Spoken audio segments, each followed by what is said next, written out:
It's an everyday thing. It's an everyday thing. It's an everyday thing when you let your nuts hang. In the criminal justice system, sexually-based offenses are considered especially heinous. In New York City, the dedicated detectives who investigate these vicious felonies are members of an elite squad known as the Special Victims Unit. These are their stories. Hey family, it's me, the one and only Samantha Hopkins.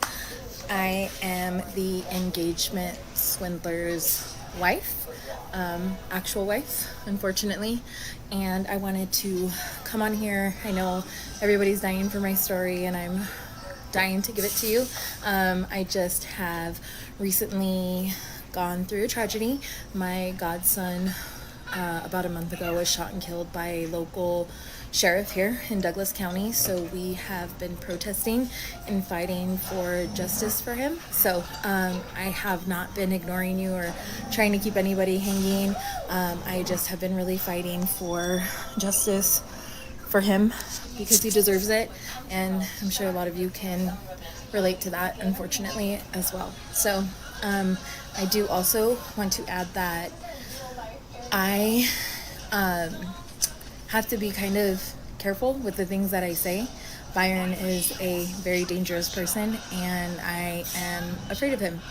He has done the worst to me in life, and I am still currently suffering pretty heavily because of him. So I want to ensure that I cannot give this predator more ammunition or give him the ability to create an ammunition or a narrative against me, because if you have been the victim of narcissistic abuse, you understand that you are portrayed in a very negative light. You are the target, you are the punching bag, you are the scapegoat. So I am going through a battle right now currently with him in regards to that, and I'll get deeper into it 100% so that you guys can know. Please forgive me, those are my dogs in the back. But yes, I am his wife. I have been married to him since May 8th, 2013. And Byron is a predator in every capacity there could be. He will prey on you. He does his research. This is not new to him. This is something that he's done his whole life. He goes, as I've heard in the comments, many people say there is a plethora of bodies that he leaves behind, not just of women and families, but also children. So it is super sad. I will say that the child that we share together is the only child that he is involved with, and I know that for a fact, which I find odd and concerning, and I will touch upon why it is so concerning, but Byron is dangerous. If you run across him, get away from him. If he comes near you, run. If he approaches you, turn away. I do not say this with glee. I say this with pain and anxiety. He is dangerous, and he still is very capable of doing a great deal of damage, not just to me, but to the woman he is now with, what he's done to Camille, what he's done to Paige. I have a couple other exes that I am very, very close with. That is the only good thing that came out of me being involved with Byron in any way, is I have some great allies now. We had to get through it, but yeah. As I stated in my last video, my godson, Jalen Sebron, was horribly murdered by a Douglas County Sheriff's officer. So I have been fighting along with his family tooth and nail to get him justice, to get somebody to even talk to the family, acknowledge the family, or even take a look at the family. And we're dealing with, a county that is, what's the politically correct word? I mean, they're just... they're not with the times, let's just say that. and my godson was a black man. So that all will probably tell you the story that you need to know, unfortunately. So we are fighting tooth and nail for Jalen Sebron and his justice. So I just want to put that out there that once again, that is my main priority right now, and my main focus is getting justice, not just for him, but for his family. I would like to go into just a little bit of the story that I have kind of been keeping up on. I think it's super important for me to begin this by corroborating what Camille has gone through, what Paige has gone through, because I have been intertwined with every story. And the reason for that is because I was not smart enough to make sure when he left, I was safe. You know, like, I just didn't think that, I would still be his punching bag. I didn't think that I was going to be his victim. I didn't think that I was going to, be in his grasp anymore. And that is furthest from the truth. I have been one of his consistent victims. I have been one of his consistent targets. And it's been very hard for me because when I had my daughter, I had always promised that I would never keep her away from her father. I just get nothing out of that. It's not a benefit to me. I don't take pride in anything like that. So Byron has always had an open door to our daughter, and that was his way to get to me. Like, that was his way to hurt me. That was his way to abuse me still. That was his way of backing me into a corner like he used to. That was his way of saying, I'm still here, I still got you. And so I personally struggle with a lot of guilt because of that, because I could have done more to protect myself and protect my daughter and my son. And I didn't, because I didn't think somebody that I cared so little about, like I had no concern what he was doing in the slightest or who he was with. As long as they were good to my kid, it just wasn't worth a fight to me anymore. And, by the grace of the universe, he has ran into some really, really great women, so I have been blessed to have women that truly care for my daughter. So for me, it was like, he's going to make his bed, he's going to lay in it. My daughter's going to become of age at some point in time, and we'll have that conversation. But I digress onto that situation. We'll dive further into it again, like I said. But I met Byron, the engagement swindler, the black Tinder swindler, in 2020. Or no, 2020, forgive me, in 2010. I believe it was June, maybe the July timeframe. I met him at my work. He came in and we clicked. We hung out, we talked. I helped him with, whatever he needed at the time when he would stop by. And we had great conversations. He was super funny. He was attractive. Like, he was very charming. He listened intently on what I was going through. So, the first couple times I was like, ooh, like, this is nice. Like, I've never had this before, or whatever the case may be. And shortly after that, 4 months later, I became pregnant. I know, a whopping 4 months, right? But I, like many of the others, found my knight in shining armor. I found the person that I had been asking for, manifesting for, praying for, whatever it is that you want to say. Like, that was what I'd done. And I was like, there's no way that this man is just, like, single. Like, there's just no way. And yeah, he was, or so I thought. So we got pregnant with my daughter pretty quickly, obviously. And fast forward to, boom, me being 7 months pregnant. Mind you, I will say there were incidents in between me first meeting him and being 7 months pregnant that I should have been like, bro, like, what are we doing? But I was young. I was dumb. I was a kid trying to hold on to something that, you know, girls dream of, and it had finally landed on my lap after, you know, so many lost and failed relationships or whatever, right? So I, like everybody else, was like, yeah, those are fine, those are fine, those are fine, those are fine, those situations are fine, those excuses that you're telling me is good enough for me to take, and I'm gonna take it, because facing that was way scarier than just swallowing it and, all right, like, it's only been a couple months, or it's only been this, or it's only been that, right? But Byron moved fast. The second I met him, he was all over me. All over me. He was all over every day, wanted to hang out, slowly never left. And then eventually, within a few weeks, I mean, he moved in. Damn. And then shortly after that, tried and true. Oh, you know, it'll be cheaper if we get on the same cell phone plan. You know, like, that's what we'll do.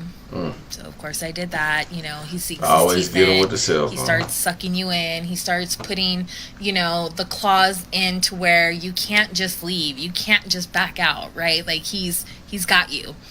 And what Byron does is he starts to take care, like, not take care of you, but he starts to take advantage of you financially. Once he's got you emotionally, once he's got your heart, your spirit, your mind in that, like, that's task 1. Task 2 is to drain you. He's going to drain you of everything that you have.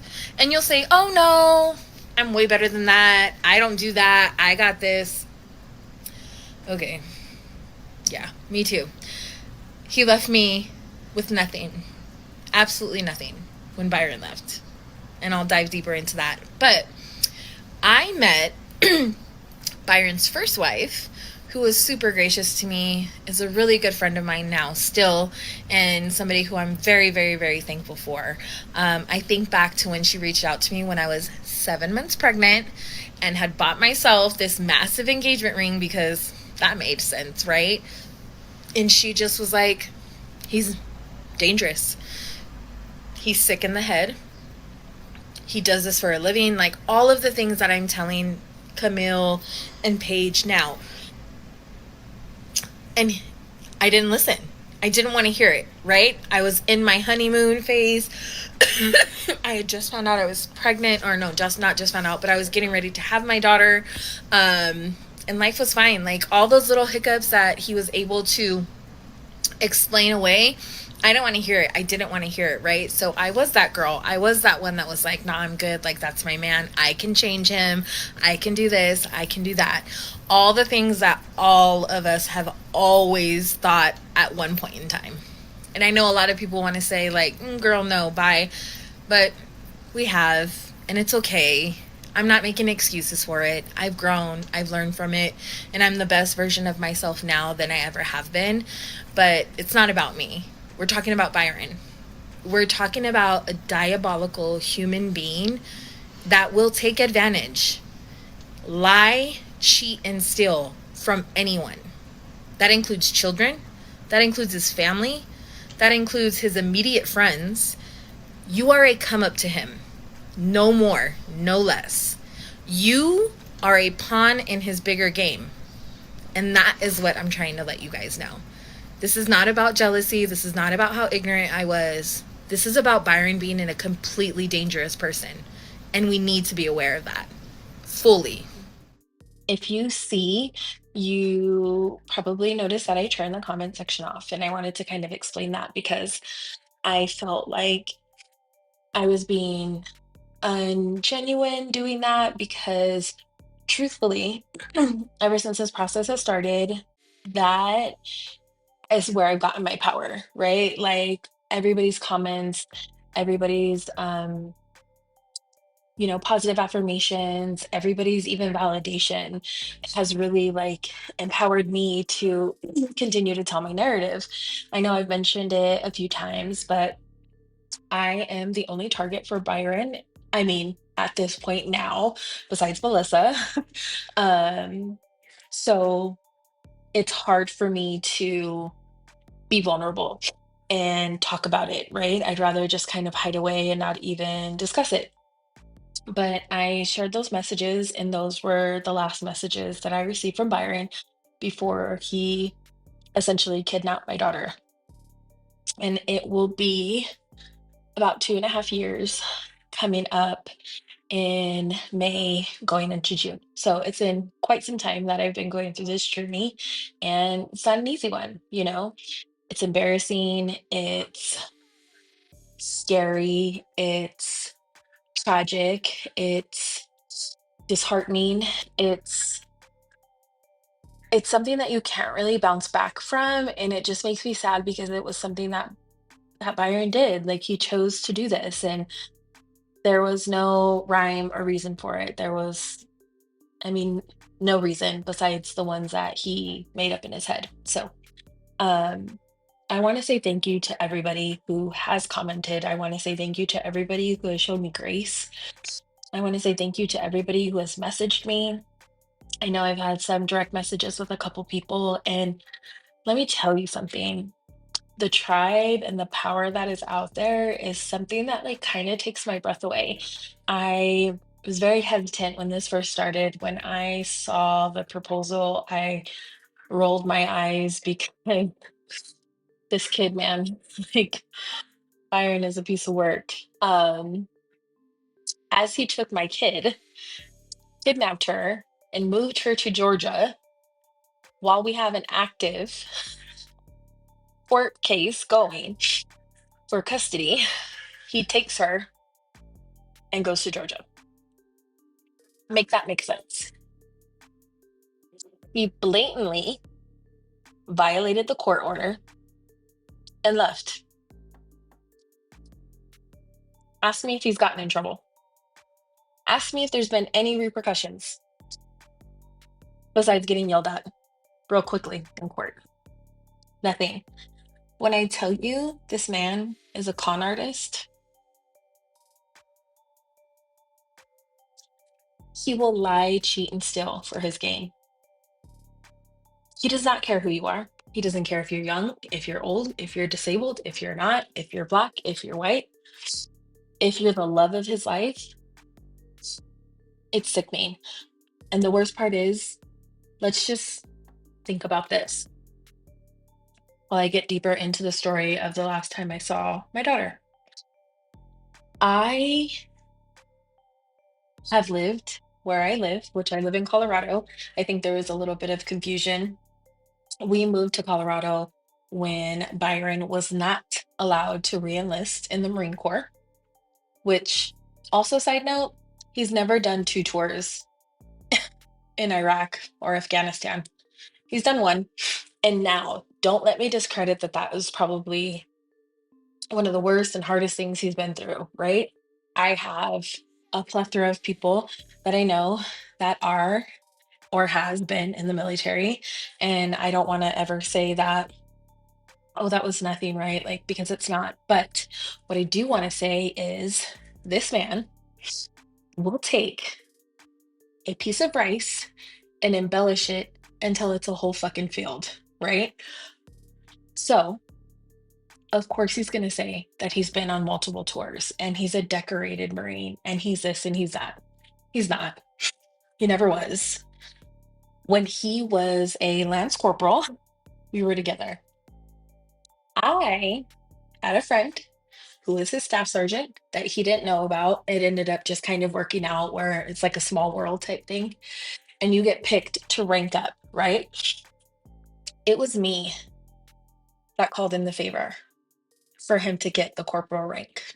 So, this whole I did 2 tours and I'm this decorated Marine and I saved lives or whatever the case may be is bullshit. You were not allowed to re-enlist because you were such a piece of shit Marine. He never showed up to work, and if he did, he sure in the hell wasn't on time. He lied to his commanding officer that I had gone into labor, so he had to take a couple weeks off to help me, like a paternity leave type thing.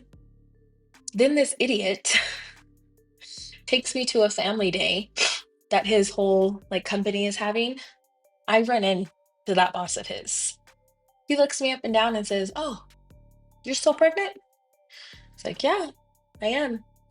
He proceeds to tell me, "Byron told me you had the baby a few weeks ago. That's why he was off." So this is the person that we're dealing with, right? And that's just like a small a small situation that I was in.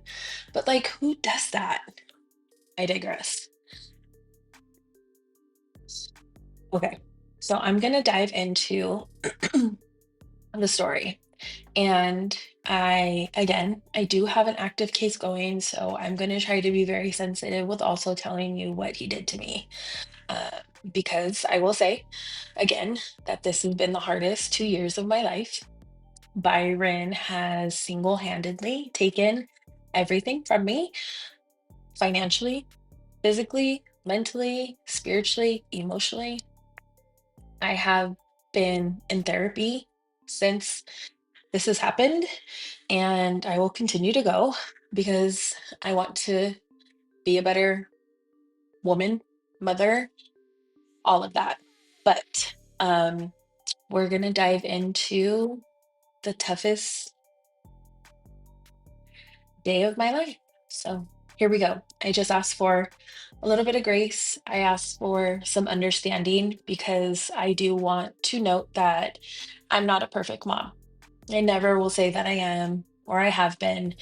I have grown substantially since this has gone on. I think this is probably the only blessing that has come out of this is I've been able to do a lot of work on myself that I never gave to me before because I was constantly on the go. I was a single mom of 2 kids and my kids were in sports, you name it, track, basketball, football, friends, I mean, you name it. But I don't ever want to take away from any pain that I may have caused, any pain that I have caused, any bad decisions that I've made or could have done better, or even justify any of my shortcomings because that's that doesn't align with my growth. And I have grown, contrary to what you believe, Byron. I have grown substantially. So you could probably take a note from me. So, yeah, I turned my comments off the other day when I shared the messages that I did because Byron had created some spam accounts. And I put two and two together pretty quickly when this one person at Lala kept commenting on everybody's responses. Because, like I said, truthfully, I've gotten the most support now than I ever had through the situation. I don't have a ton of family. I don't have a ton of friends. I don't, yeah, I work. I work and I come home and I take care of my kids. So it's been really nice to see everybody rooting for me, right? Like, or just advocating for me, or just giving me positive affirmations because, like, when you're in a space where you feel alone, like, you'll continue to stay there and you'll allow yourself to be a punching bag. And I know what that feels like because I'm there often. Like, I'm my own biggest critic. I don't need you to criticize me because I do it day in and day out, endlessly, unfortunately. Okay, so boom.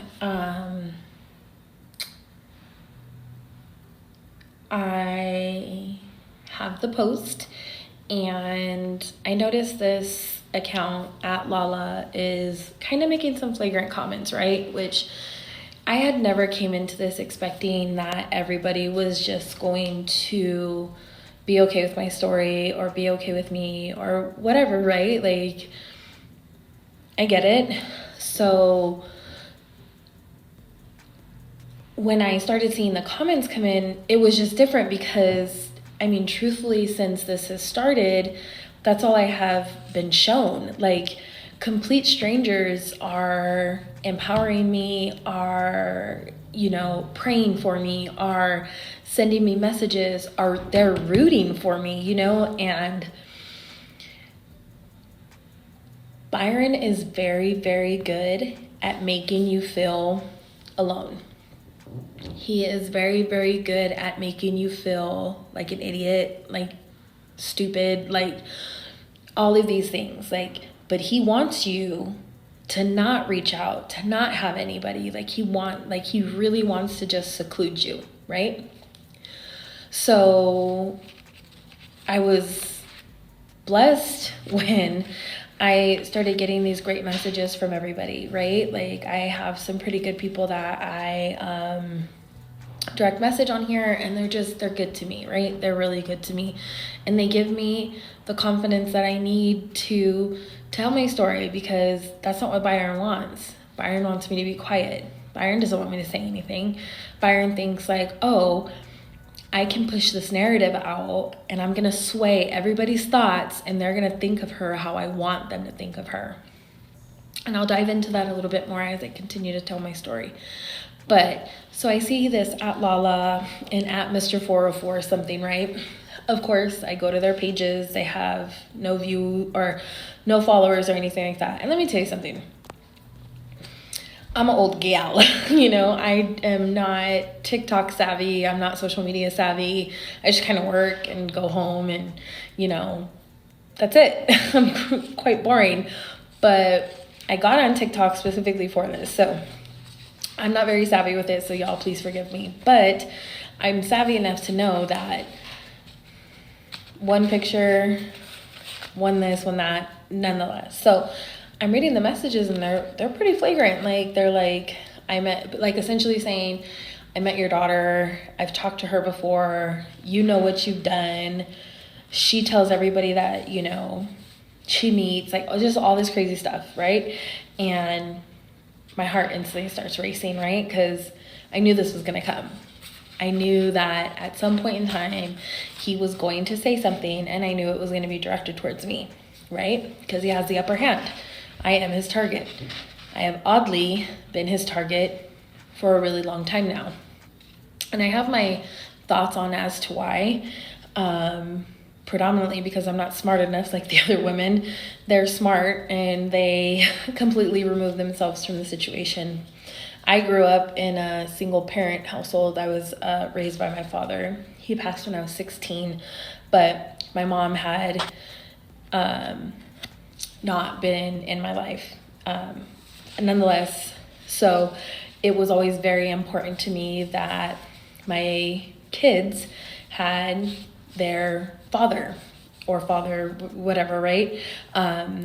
Because one, it's important. Two, I get nothing out of holding a kid away from their father, unless it's like some crazy dangerous situation, which this was, and this is why I call myself stupid. There's no point. I don't get anything out of it. It does nothing but hurt the kid. I digress. I ramble, I'm sorry. So Lala's messaging. And so my chest starts to get tight. I'm starting to sweat. I instantly lose, like, not that I was hungry, but like you start to feel like your appetite's gone, right? Like I'm starting to shake my leg, and all of my trigger signs are like screaming at me, like danger, right? So I immediately screenshot it and I send it to Camille and Paige. Again, I'm not super savvy with TikTok, so I'm like, what do I do? Like, I don't know what to do. And you know, they're not calm, cool, and collected, but I call Camille, she's like a stone cold killer. Like, she's just like very stoic, like very, you know, level-headed and stuff like that. So she immediately goes into like protection mode. Like, what are we gonna do? And so she's like, turn the comments off, delete that person and block them.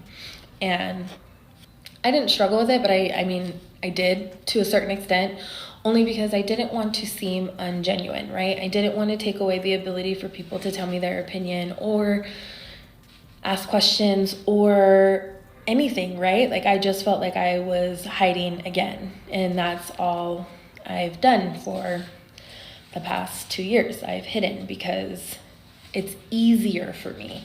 It's easier for me to stay hidden. It's easier for me to just shrink away, right? It's just easier.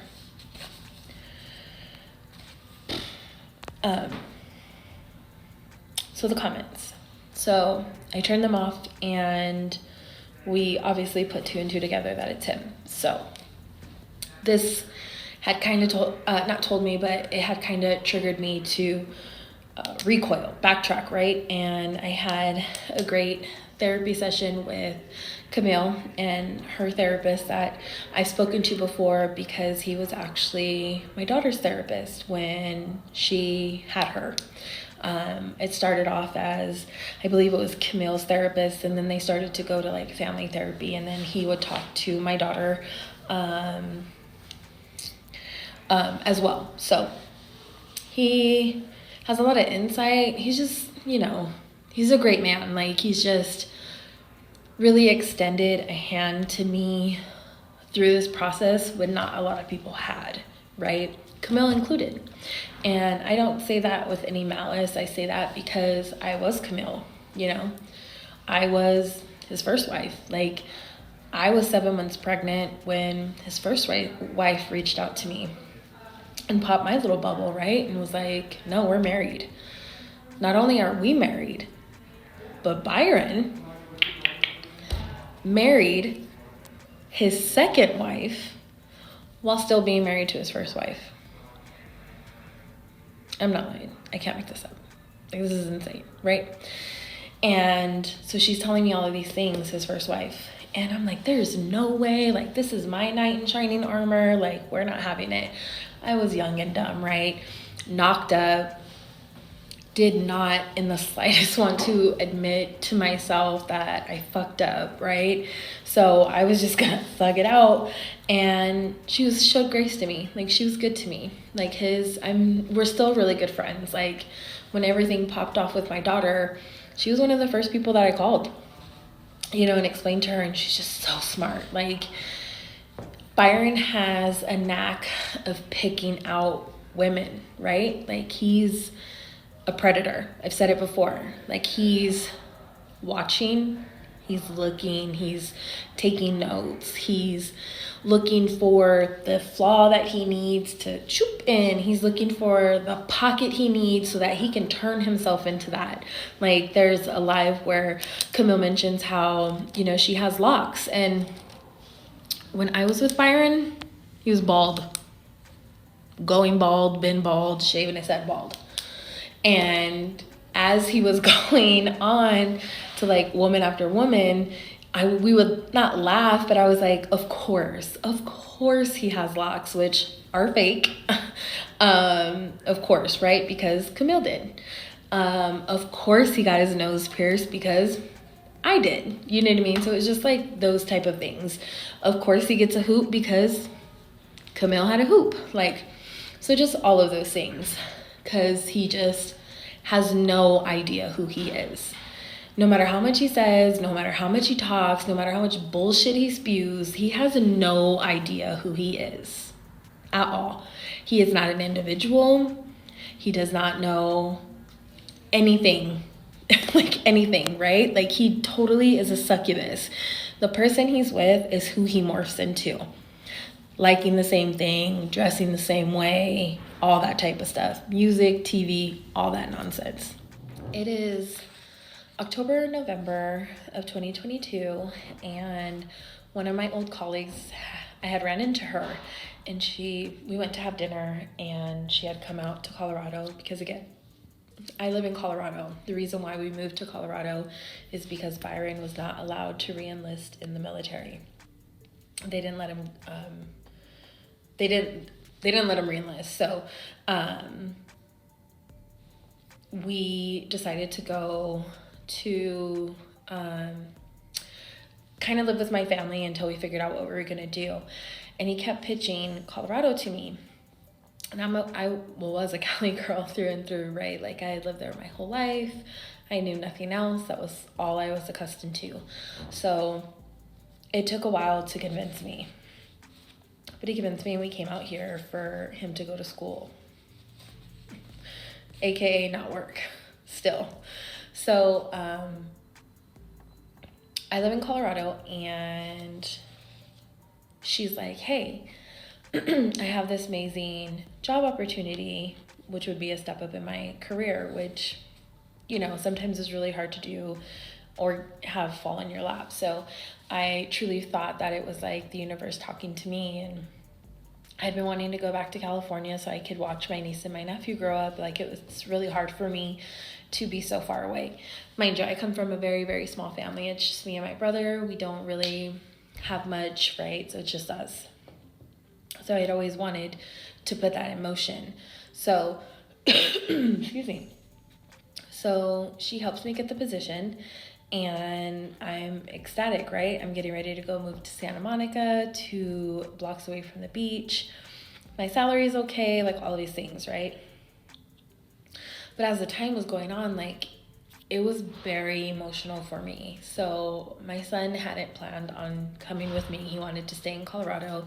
This is where he kind of grew up, and that's where his tribe, or this is where his tribe's at. So I understood that. It was just really hard for me because I was a baby having a baby. So me and him grew up together, and I just could not see my life without both of my kids, right?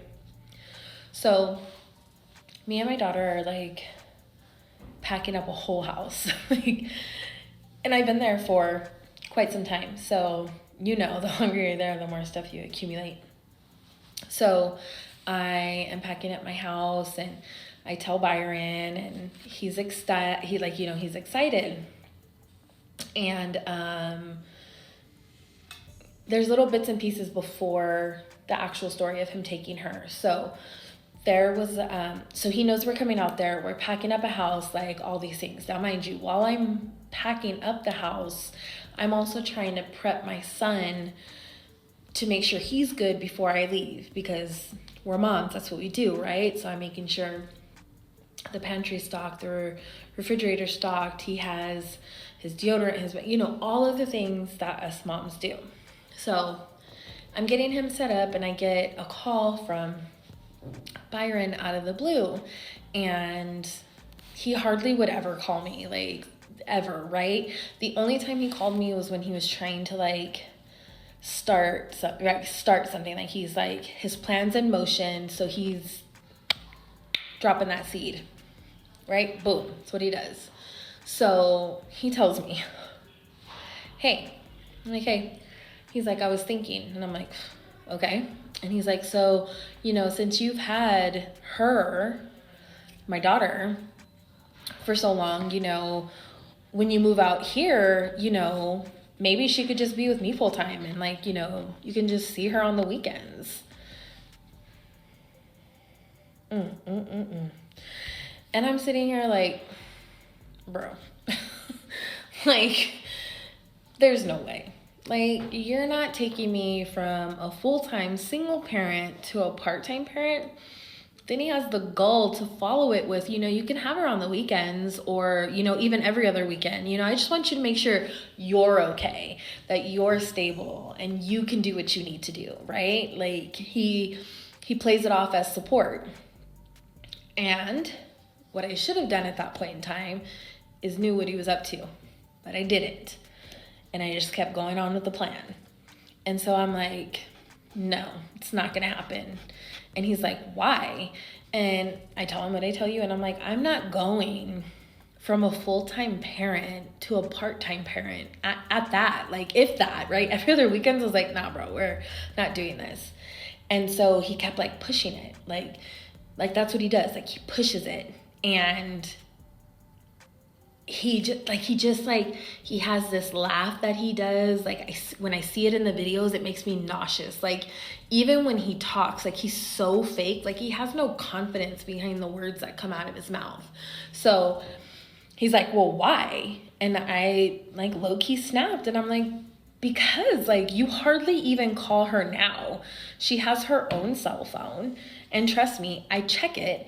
And so yeah, I'm like, you have her number and you don't call it. So like, how about I get out there and we start off like every couple of days, like, you want her, you get her, like, it's your kid, like, of course, like, but for me to just completely give you custody, like, that's not happening. And he starts with his like little laugh, right? Like, and like, just, it's so hard to explain. Like, it's just like cockiness behind it. It's just like evil behind it, like evil intentions. Like, like something's mulling around in his brain. And he's like talking while I'm talking, and I kind of snapped, and I'm like, look, bro, I think you're a horrible father. And he laughs, and he was like, cool, that's all I needed to hear.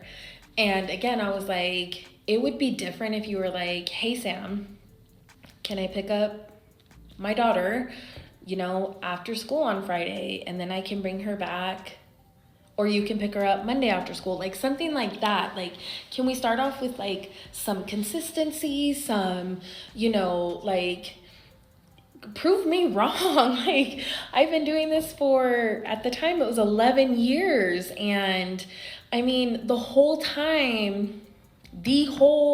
whole time she was with me, he has given me $2,000 in child support for her. And the only time I got child support is when he was with somebody. And they covered it. You know what I mean? When he was with Van, we were in a group text message, right? Where she hit me up and was like, yo, if she needs anything, just let me know. And I mean, like that, she pulled through. Like that. I would call her and be like, hey girl, can we this, that, and the third, or whatever the case may be. It was not even a second thought. She made it happen. So when he's coming out of that one and going into Paige's relationship, I'm like, fuck, my support's gone. Every mom wants to have a good relationship with, every mom wants to have a good relationship with their ex's new partner. Vice versa, right? Like, every man wants that, and I'm chilling, right? Like, I don't do drama. I don't do chaos. Like, it's just not in my DNA. Like, once me and Byron separated, that was like the lowest of the low that I had been. Like, disgusting, right? Like, I think back at what had happened and how I was after that.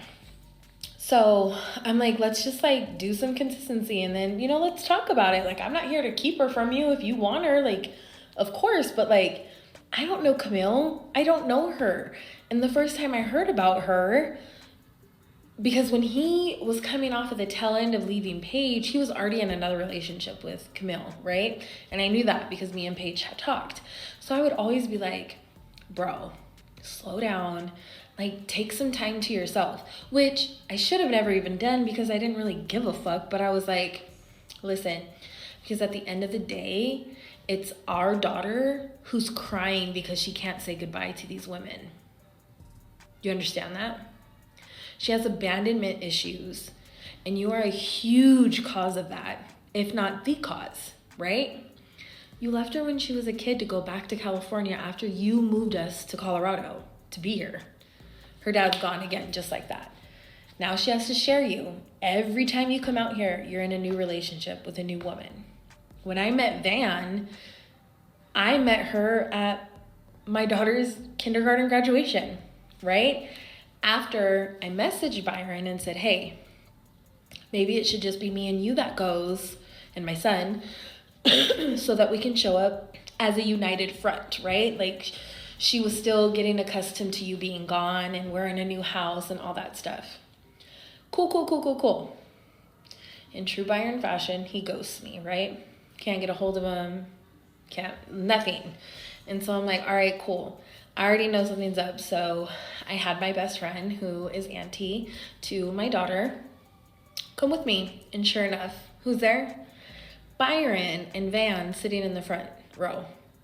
Like, no, like it's not even the fact that she was there. It's just like, this is what he does, right? Like, he puts you in an uncomfortable situation to see how you're going to react or what you're going to do. Like, he calls your bluff, right? So that's how I met Van. So I already knew who and what he was about. And so I was like, bro, just like take some time to yourself, like figure you out. And like, because when he left Van and went to Paige, like, Delilah was really hurt, you know what I mean? She cried. She had great memories with her.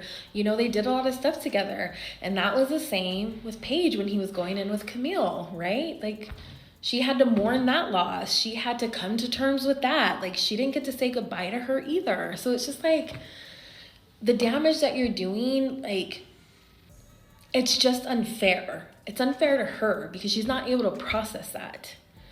Anyways, so that's what I'm telling him. I'm like, let's just keep it consistent. So he gives me that laugh, that chuckle, and it gives me goosebumps, like tingles down my spine. Like I'm like, he's up to something, and I should have known. I should have known. So that was that conversation. So fast forward, we're packing, we're getting stuff ready. I'm going through the new hire process, and the time's getting closer and closer. Like it's literally 24 hours before the moving company's coming and we're out of here.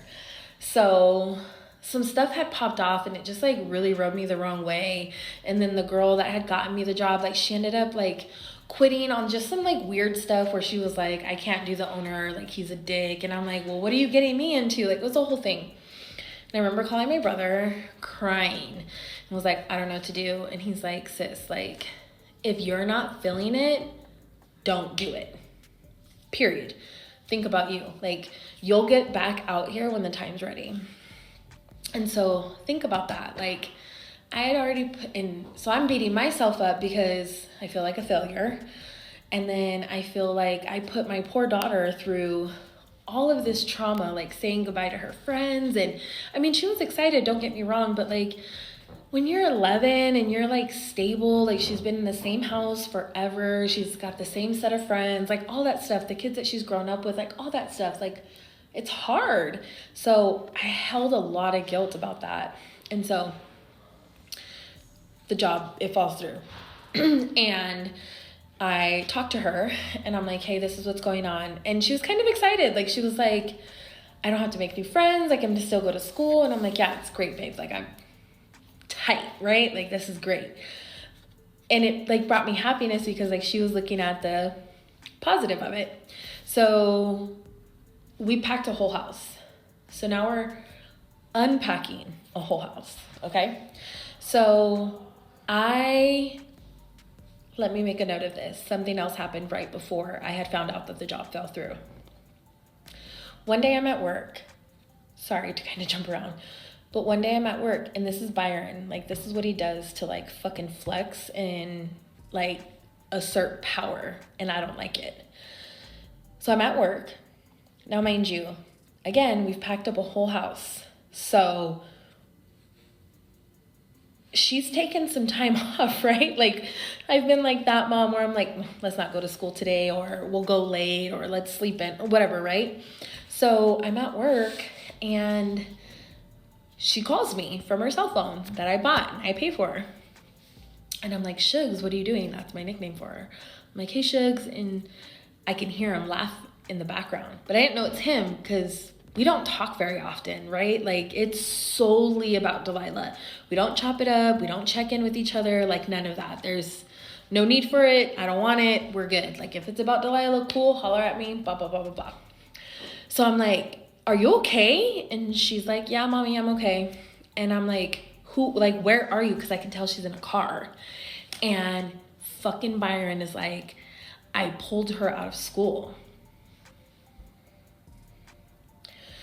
Let me note, on the emergency card, it stated that he is not allowed to take her out of school. And her school sees him coming in and he fucking smooth talks his way and is able to take my child off of school grounds.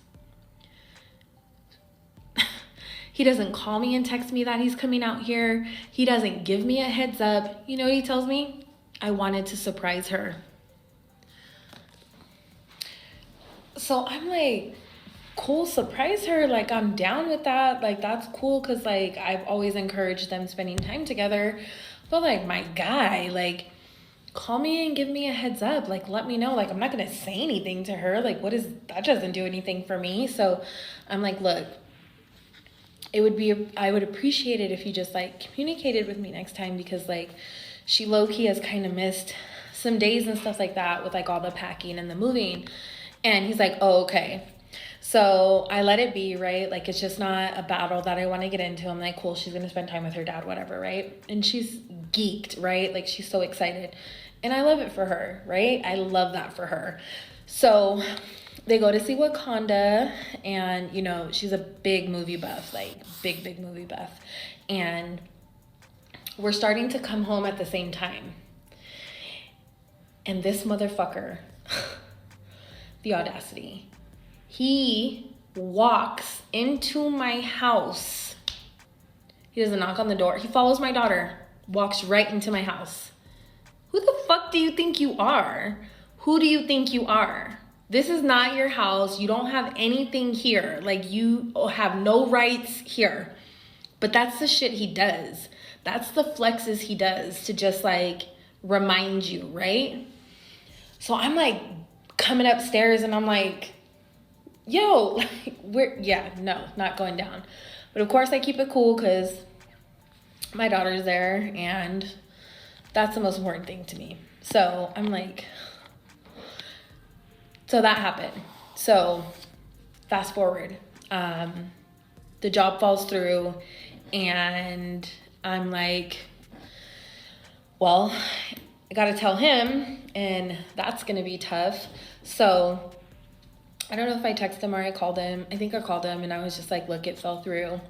And I could just hear the tone in his voice. Like, when I think about it all now, I'm like, it was like dominoes, like these dominoes. But I was just, had so much going on at the time that I was like, he's not gonna take her. Like, there's no way. Like, the way Byron moves, like, he always has a landing pad, right? That's why it was so hard for him with Millie, because he didn't have a landing pad. He didn't stabilize that yet. He didn't solidify that yet. That's why he did that, what he did to Paige. That's how he did what he did to Paige. The same thing. He did the same thing to me. When he left me, he packed up my whole house while I was at work. He had my son help him pack this house up. And he took everything, every single thing. Do you know what he left? The kid's bedroom. That's what he left. And he left me an air mattress with like 4 pillows with no pillowcases and some sheets. Like, flagrant. Took everything. So he already had a landing pad. So I knew, whatever, man, just makes me so mad. So he's like, okay. And I can like hear his mind running. And so we get off the phone and I'm like kind of like decompressing because like it was a lot to go through. It was a lot emotionally. And so I talked to my brother and my brother's like, it's like right around Christmas. And he's like, why don't you come out here for a couple weeks? Like, bring Shugs, bring her and just like chill with the family. Like, we can go to Disneyland, we can do this, we can do that. And I'm like, you know what? Like, yeah, that's what I'm gonna do. I've spent so much money trying to get this move done. Like, my kid deserves that. Like, my kid deserves to like get some fun time, right?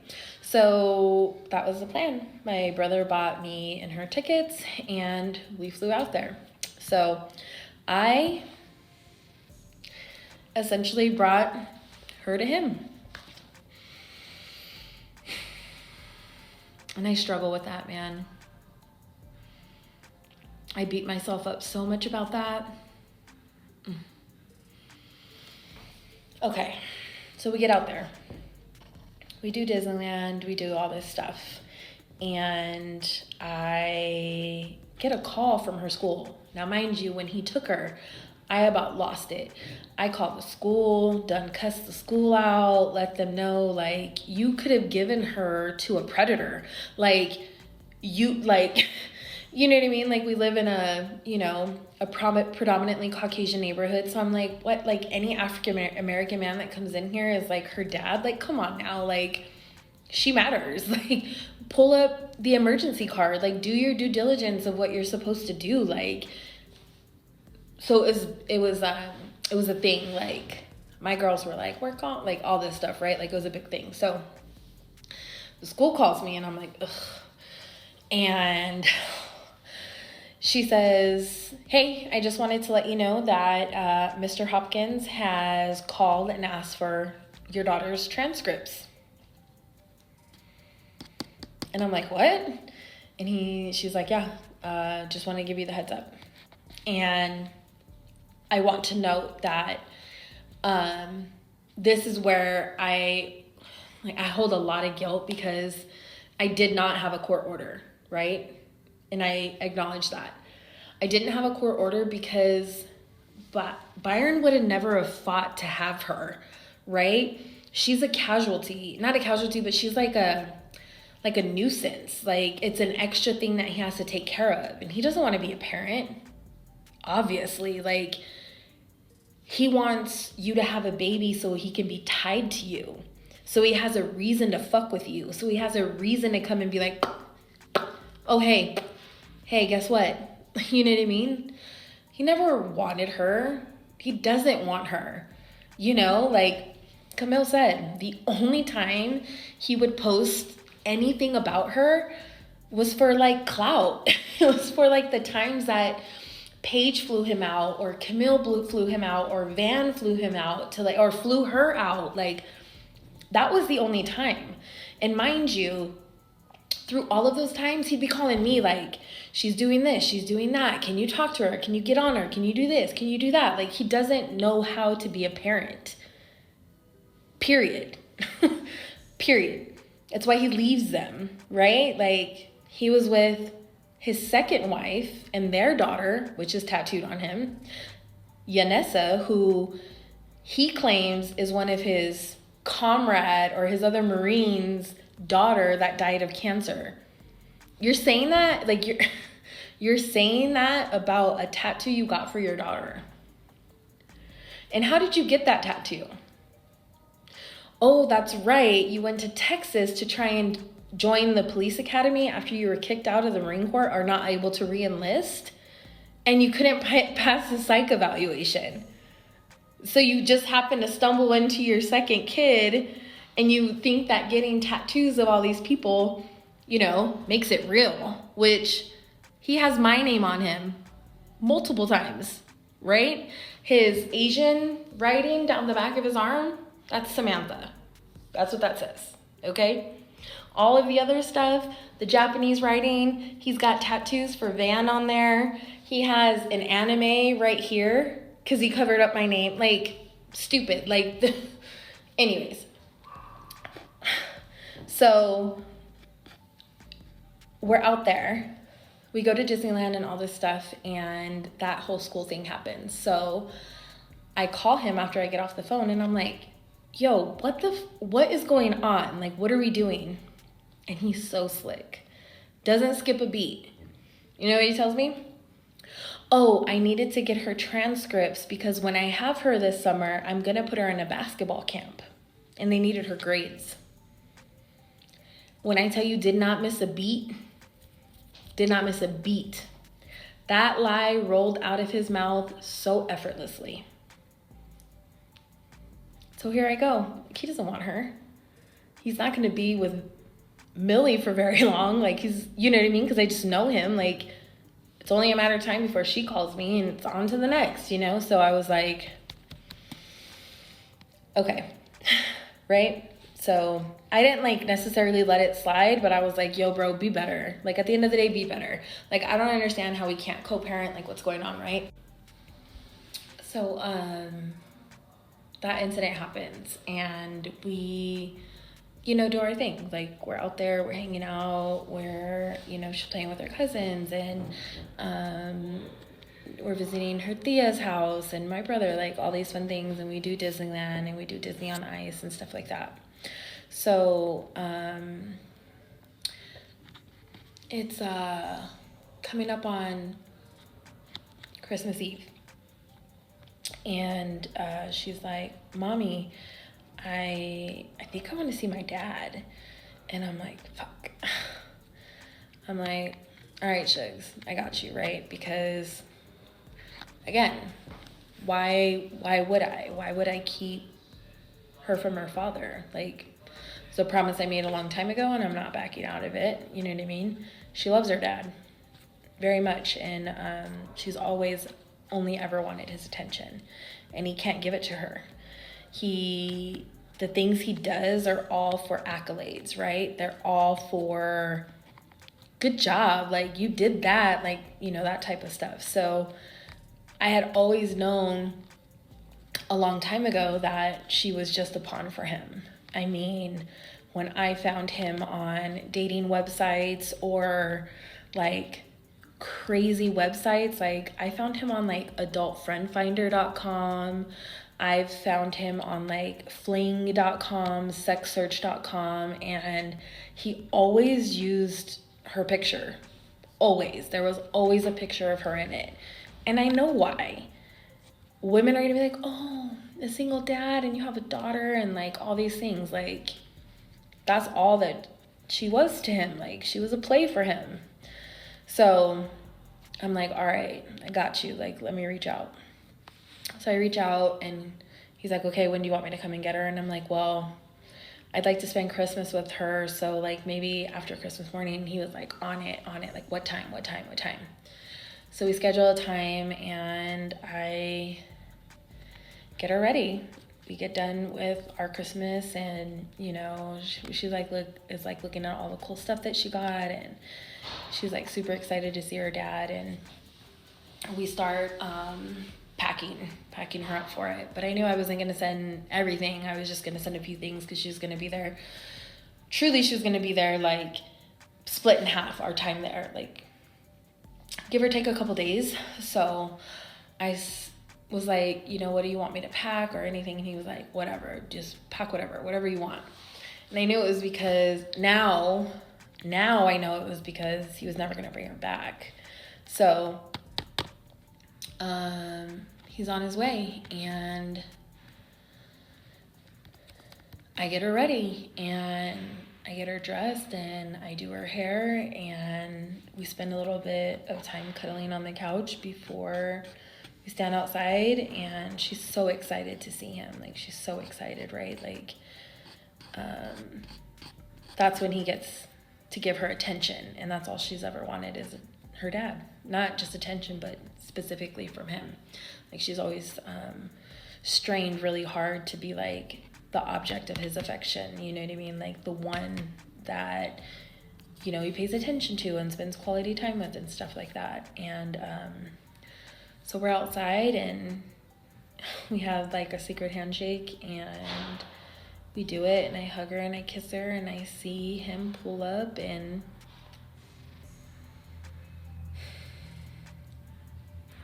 he takes her.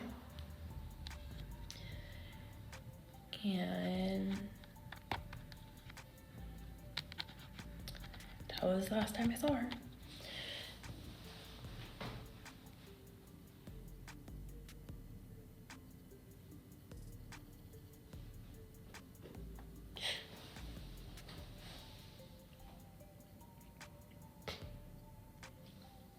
And he takes her.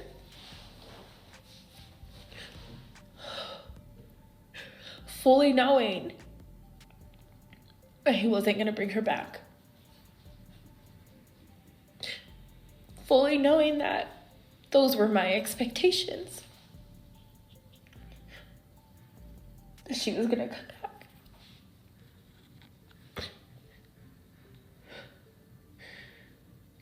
So we text, right? She has my phone, the one that I bought for her on my plan. And she's like so excited. Millie goes out all out for like Christmas and stuff. So she's like, Mommy, like, it's decorated like the Grinch, and like she's just like so excited. Like, she gets to see her little brother and stuff like that, and I'm excited for her. And I'm like, yo, kid, that's awesome. Like, that's really dope for you. And I talked to her like that next day, and it was always a good morning and a good night, always, even if she didn't respond. And so she like tells me how they go to Universal Studios and how she got kind of sick, like she thinks that the ride was too hard and stuff like that. And so it's Wednesday, and my brother's like, yo, have you talked to her? And I was like, yeah, you know, I've checked in or whatnot. And I was like, let me check in now, right? And so I text her and it goes green. And that only means two things: either her phone's off or I've been blocked.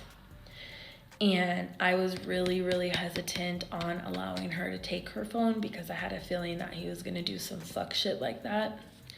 And he did. And so I text him like, hey, where is she? And that's where he responds, oh, she's with Camille. She's like at the chiropractor and getting something to eat. And I'm like, cool, will you just have her call me? He's like, yeah. And like, I didn't sweat it because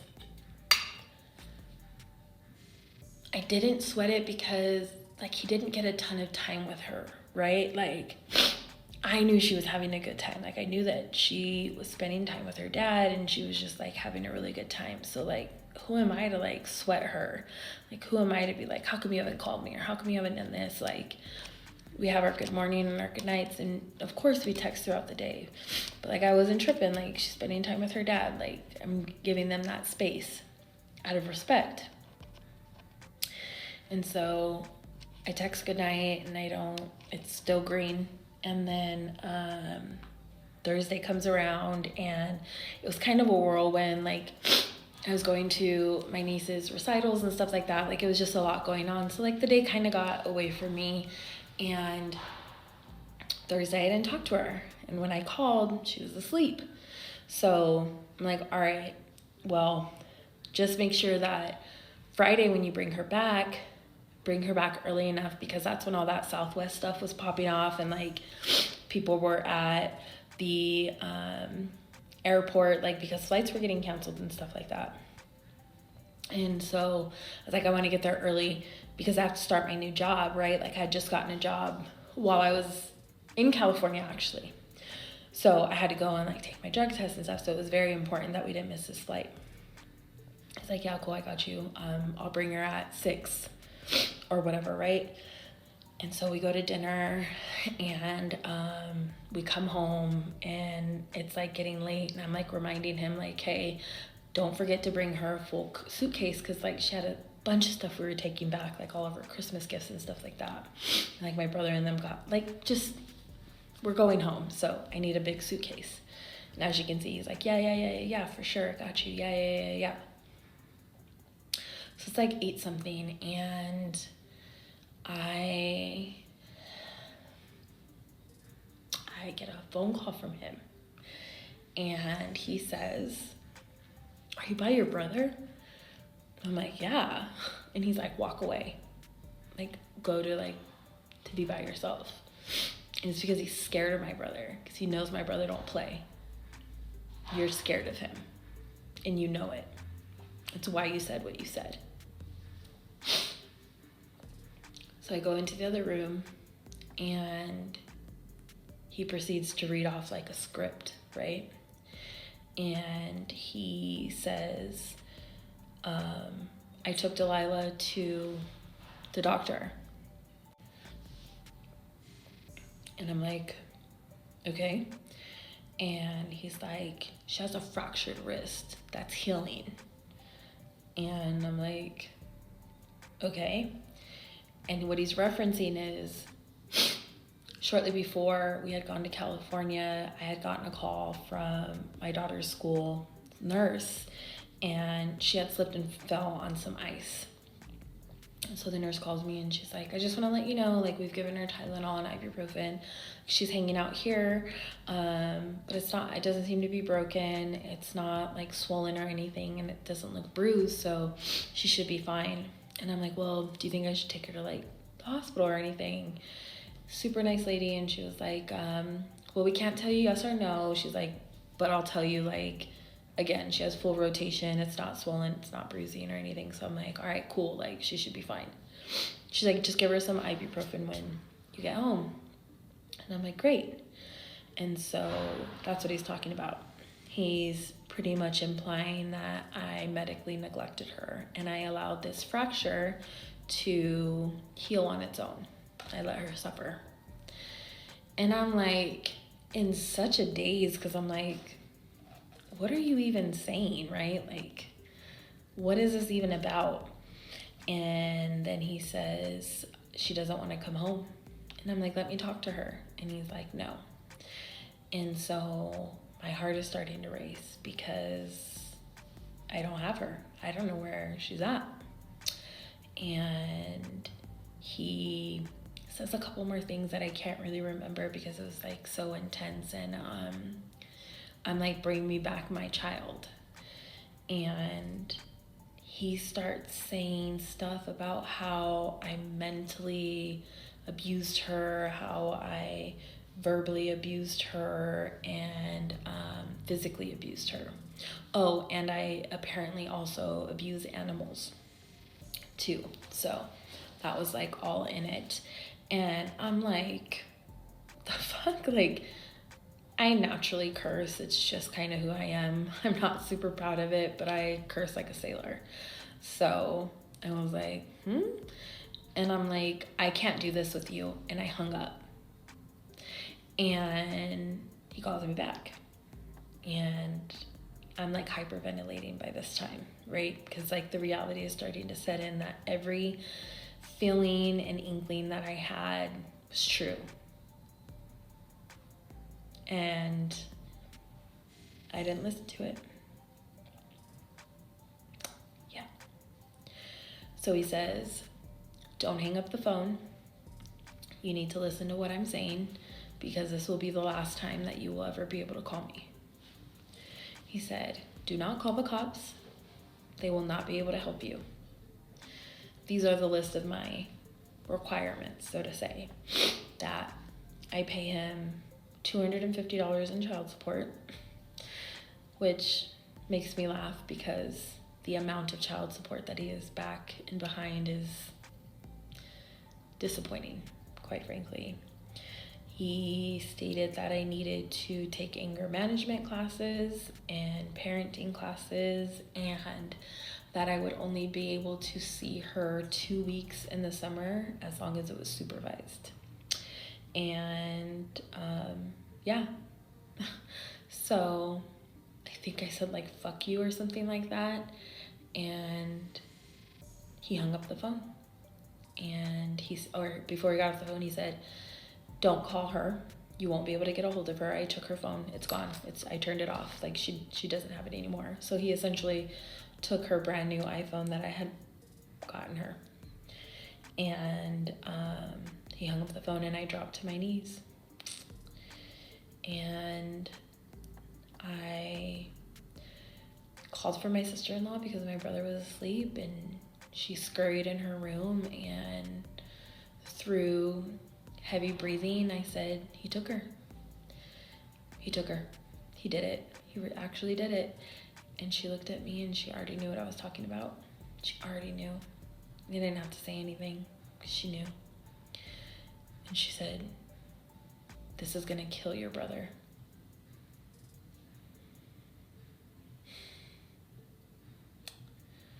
So she wakes my brother up, and through my tears, I tell him what happened. And he's like, call the cops. And I said, he told me not to. And my brother's like, I don't give a fuck what he said. Call the cops. So I called Chino Police Department, and they come out, and it was like so surreal because they start to ask you questions like, what was she wearing when you last saw her? You know, they start asking about like identifying like birthmarks or stuff like that, like because she's a kidnapped kid, you know?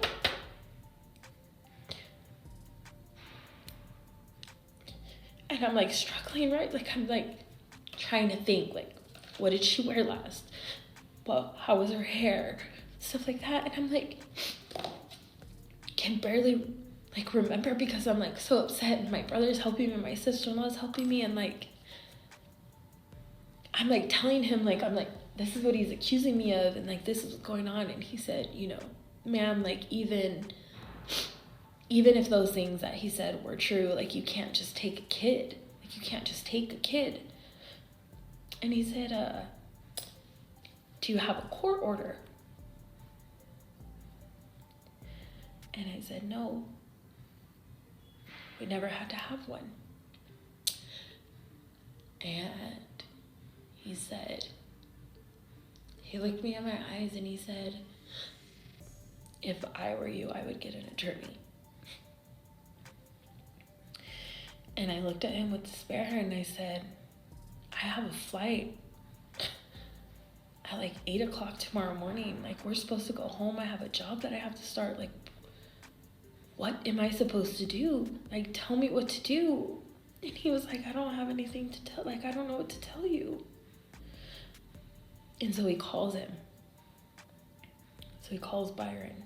And he pretty much tells him, like, everything that I just said. Like, you know, you can't just take her. Like, there's certain things that you have. Like, there's a certain protocol, whatever, right? And Byron says, I'll go down to the police station in the morning and I'll press charges and like all this crazy stuff. And that began my almost 2.5 year journey trying to fight to get my daughter back.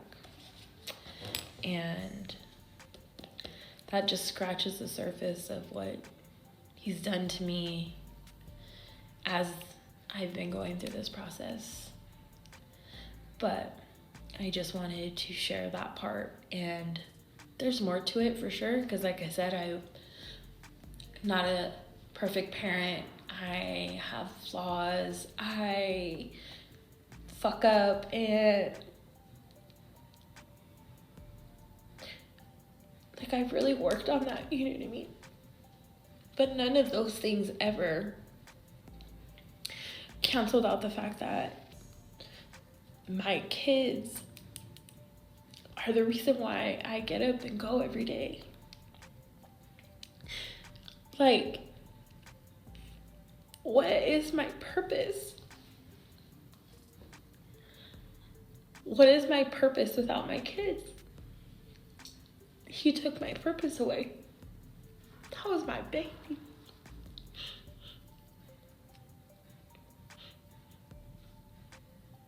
You know what I mean?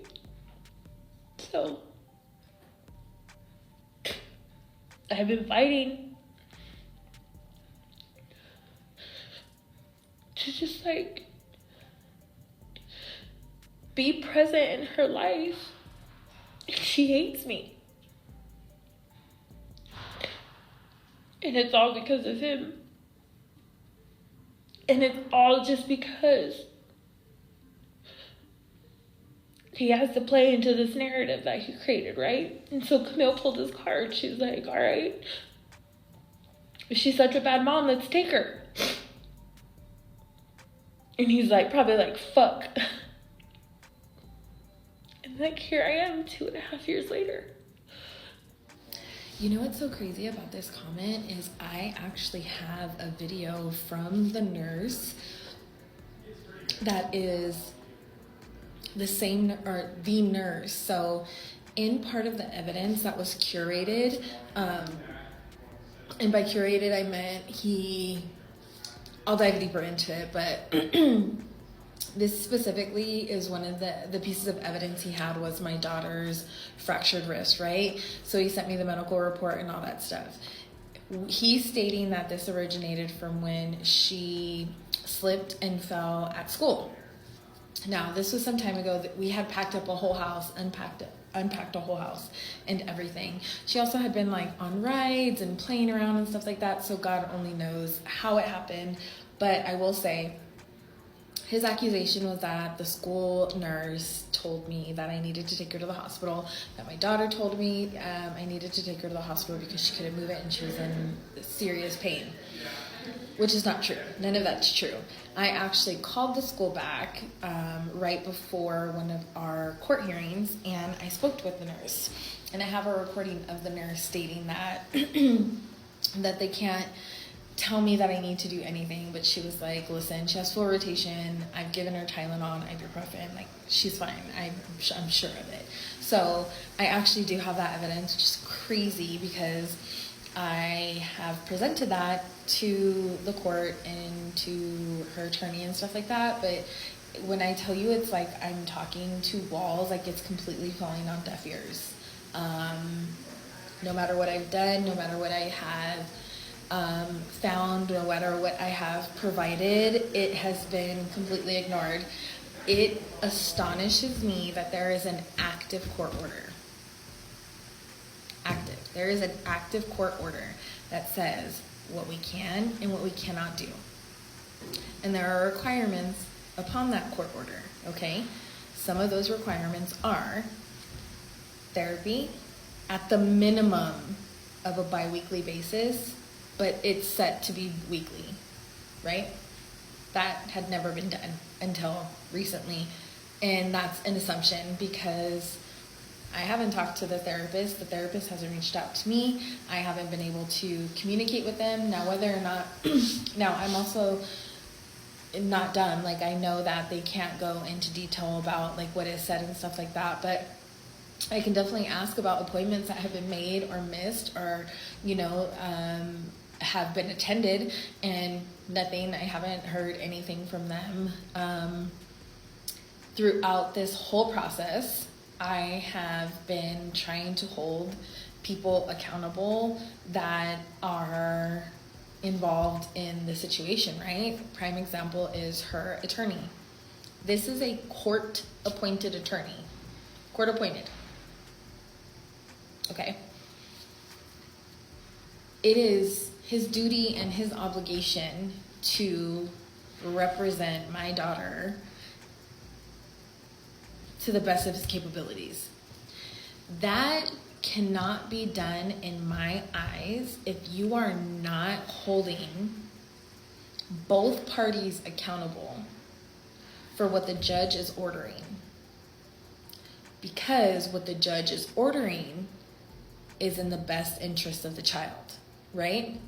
So the reason why he is ordering therapy is because that is what the child needs. Okay. 2, you then know that the party, which is the father, currently has temporary custody, physical custody, which I want to add, temporary. And the mother, who is completely out of state, is calling you and telling you that therapy is not happening, reunification is not happening, all of the things that are supposed to be in order are not happening. I'm conversing off of Talking Parents. I'm asking what is needed. I'm asking how I can support. I'm asking how my child's doing. I'm advocating for, you know, her to be able to talk to her brother, because not only is it illegal to alienate a mother from their child, any parent from their child, you are now choosing to alienate my son from his sister, which I would like to also add that he is very confident and comfortable bashing my son, who he helped raise. Okay, the first words out of his mouth was that my son was a gang member. Listen.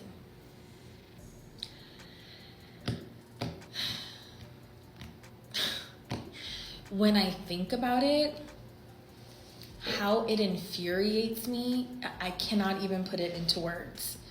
Because you're too chicken shit to stand in the space that you have single-handedly created.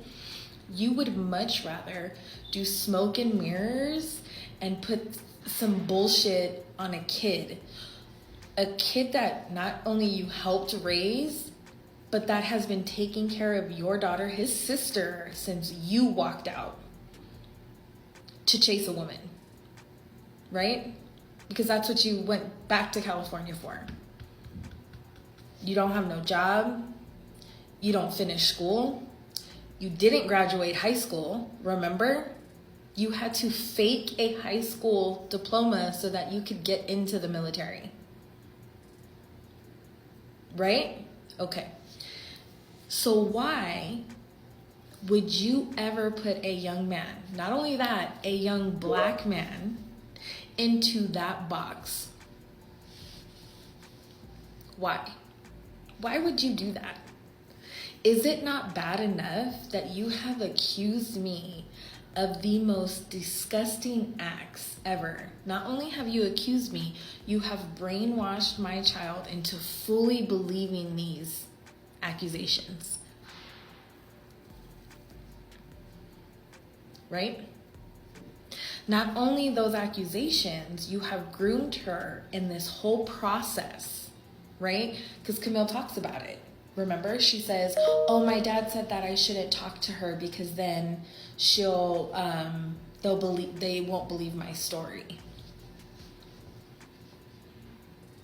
That's a 12-year-old, 11 going on 12-year-old child. Explain that to me. I am her mother. And like I have told her and anybody else that will listen, that is never going to stop. It is never going to change, and I am never going to go anywhere, no matter the lies that you put into her head. That's what makes me a parent.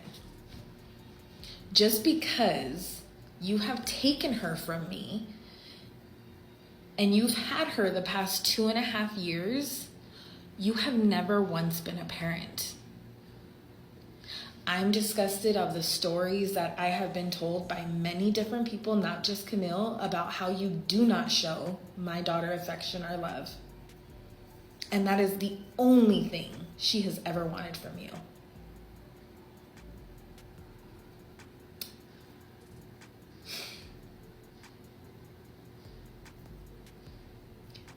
I am so disgusted.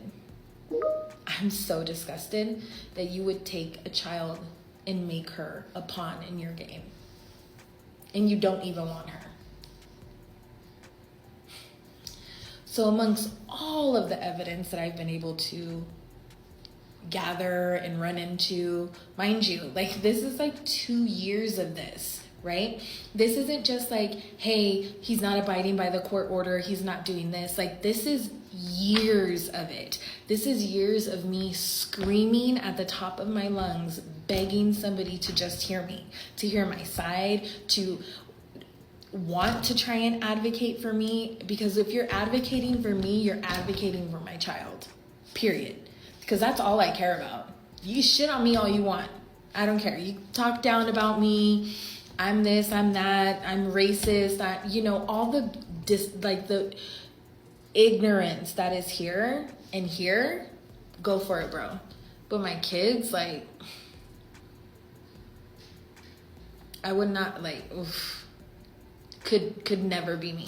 Could never be. They are fucking cut from the same cloth. Like, they are all, like, for the most part, they are all, like, exactly the same, right? Like his mom is a huge narcissist. Like she will always talk about herself. Nothing else in the world matters. Even if you're like, it could be the most random things. Like, my daughter did good in school and she'd be like, yeah, when I was a single mom, like she's one of those.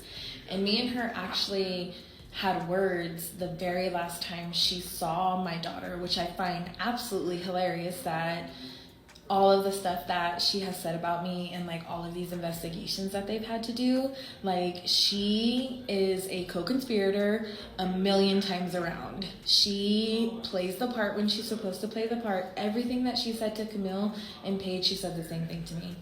I told him he doesn't need to be with anybody. He just is out here having kids and this and that.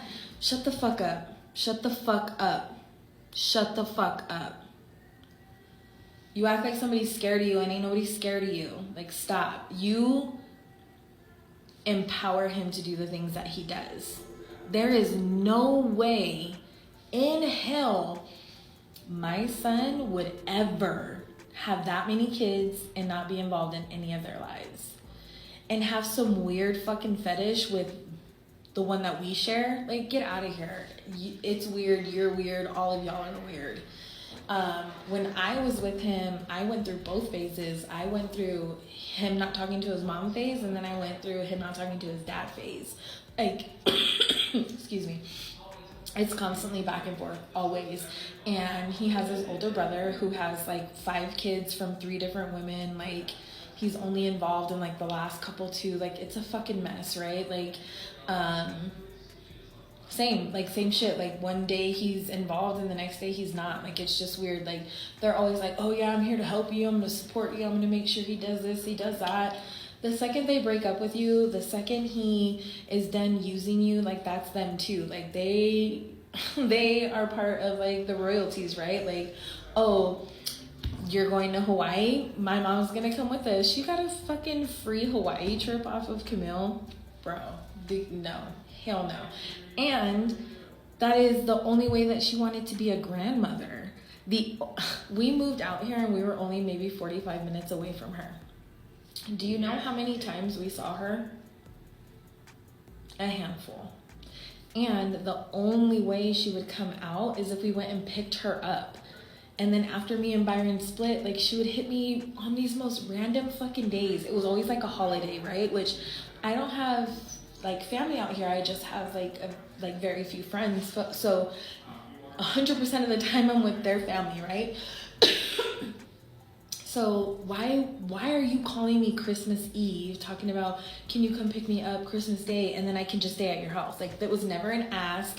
It was never, oh, hey, this is my thoughts. Like, what do you think about it? No, she was like, come pick me up and then I'll just stay at your place. Like, Miss Ma'am, your son is a piece of shit.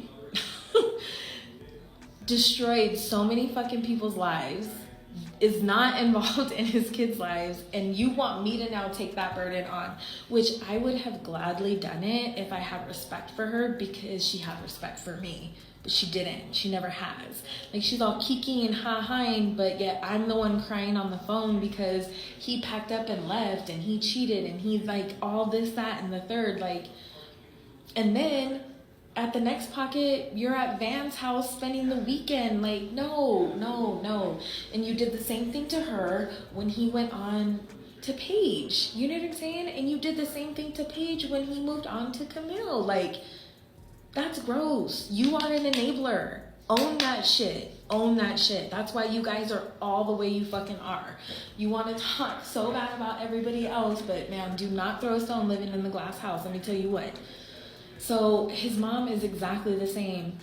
I don't know too much about his dad because at the tail end of it, him and his dad weren't talking, but he was never involved that I ever knew in his life. He was never involved in his life as a kid. So he's always had daddy issues. He's always had mommy and daddy issues. You know what I mean? So for him to say anything about me, and when I lost my father, absolutely. I lost my father at 16. You are 100% right. But the difference is like my testimony and my upbringing formed me into the person that I am today. Yours turned you into the predator you are today. There's a big difference. You know what I'm saying? So he also has he has another brother who I think is like still trying to be a rapper. I don't fucking know. And then his sister, I don't know. She stopped talking to me. Like, I don't fucking know. Like, they're all like I said, they're all so wishy-washy. Like, one minute they're talking, the next minute they're not. But they're all cut from the same cloth. Like, they're all. Byron 1,000,000% is the worst. 1,000,000%. He is a fucking danger to society. There's no other words for it. So, no, I don't have any of their contact information. And, like, wouldn't you think somebody would, like, reach out to me, too? Like, no, nothing's been said. Oh, the last time I ever talked to his family was his mother. When I took my daughter out there, when Byron flew out here to break up with Paige because he was too chicken shit to do it in her face. Sorry.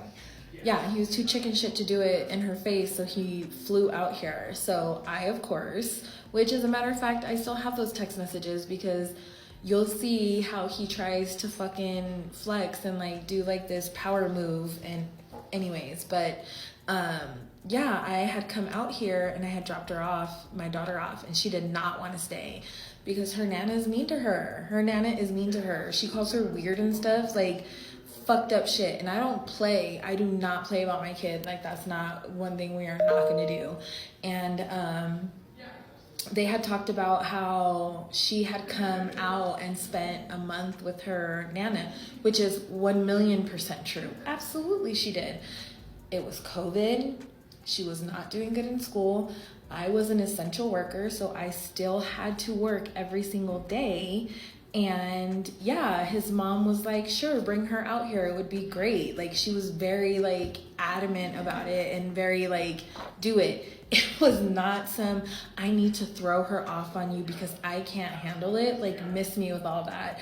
I did it as a favor because no other woman allows you to be in their child's life. None of them. None of your grandkids, remember.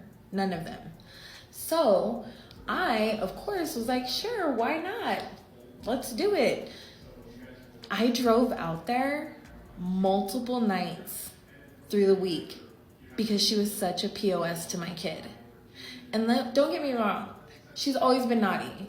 Shigs has always been naughty. Like, she's been a kid. She's always been a kid. That's what I promote, kids being kids. Like, she doesn't need to grow up any faster than what you already have made her do. But I would go out there and I would be like, all right, I'm coming to get you this weekend. Like, I just can't do it. So like, my daughter hated being there. Isn't it crazy that now all of a sudden they're all so tight and they're all this, and she's like, just tell the truth? Because you're a fucking nutcase like your dad or your son. Both of you. You guys like feed off of each other. It's the weirdest thing I've ever seen. So this particular incident, I had taken her out there, right? Because Byron magically flew out here as he usually does. And so he like is whatever, trying to flex on me. And I'm like, yeah, no, this is going off of my terms and my time because I'm the one doing all the work. So I was taking my daughter out there. She didn't even want to stay. She was excited to see her dad. Of course, she always is. But she didn't want to be by her Nana because her Nana's mean as fuck to her. And God only knows what was done when I wasn't around. So I go to drop her off and I'm getting ready to like, I was either picking her up or dropping her off. I cannot recall. I think I was dropping her off. And my daughter was being kind of like standoffish with her. And so she felt some type of way. So she started popping off at the mouth in the bedroom while I wasn't there. Like telling her like, don't start that bullshit. And you're like, don't be weird or some shit like that.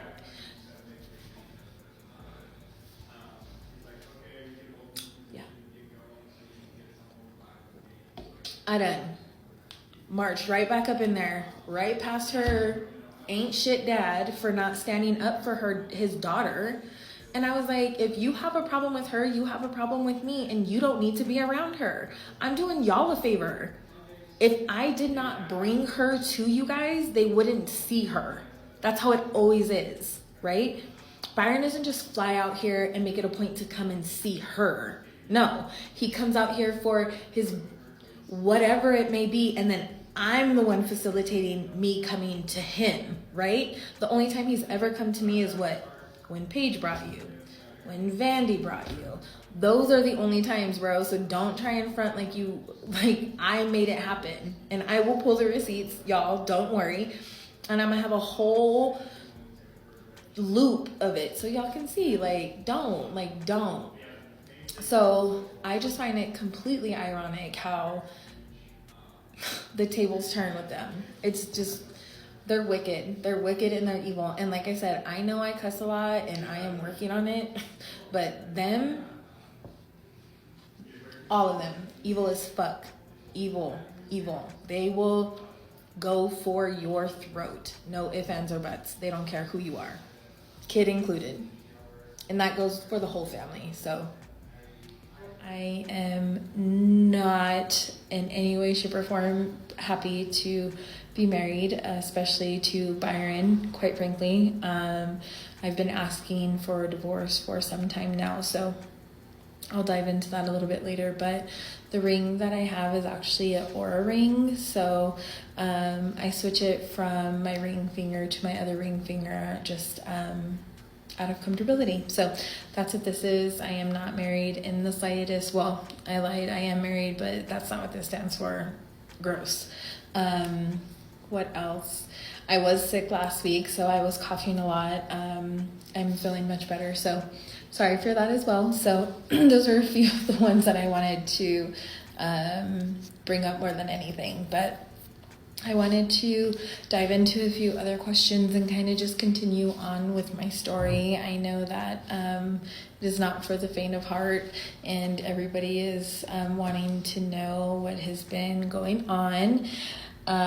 So within the court itself, I will talk about whatever it is that I can.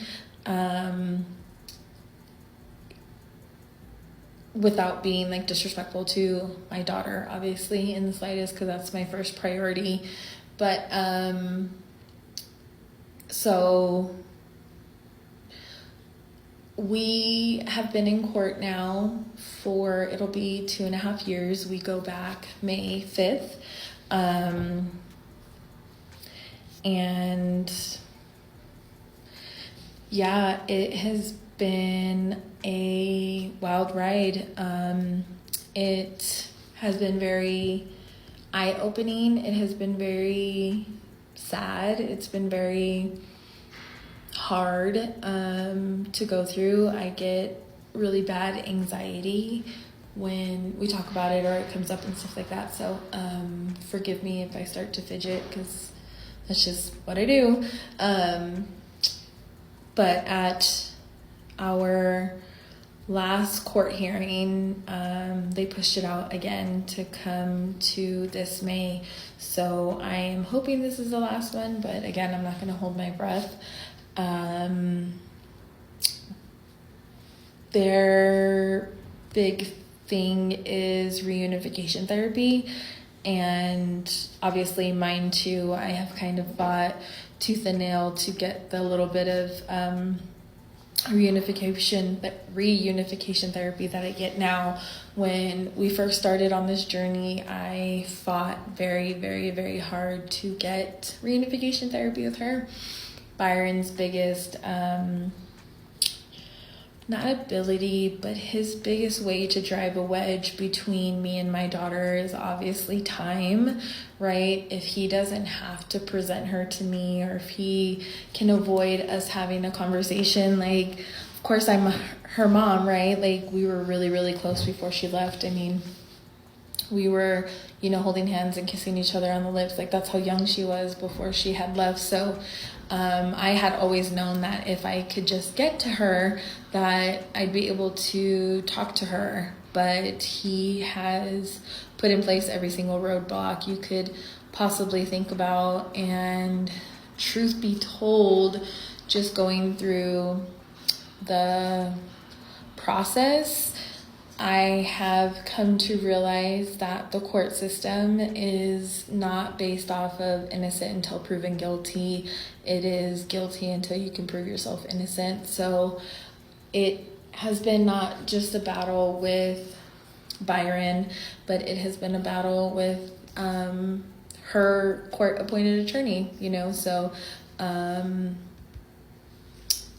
not only him, but I also have her reunification therapist, right? So like, I am battling a lot of people who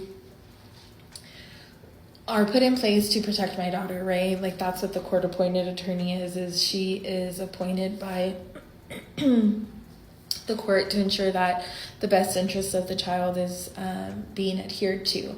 However, we talk about that in the same breath that we talk about, Byron just packs up and leaves her, or not leaves her, but takes her to Georgia, right? So like, that also isn't the first time he's violated the court order. He has been violating the court order since it's been put in place, predominantly because reunification therapy is part of the court order. Like, it's written in there. Not only reunification therapy, but individual therapy and a couple of other things that aren't, like, they have never been adhered to. And I have fought tooth and nail to try and get him to be held accountable, right? And I'll reach out to her attorney, and yes, I'm going to reach out multiple times, or I'm going to call multiple times looking for you, because like, this is important. Like, he's not abiding by what the judge has put in place. Like, it's just been a crazy, crazy process. And just to see all of the things that he's able to get away with. I mean, he does it right. He gets away with it. He hasn't been reprimanded.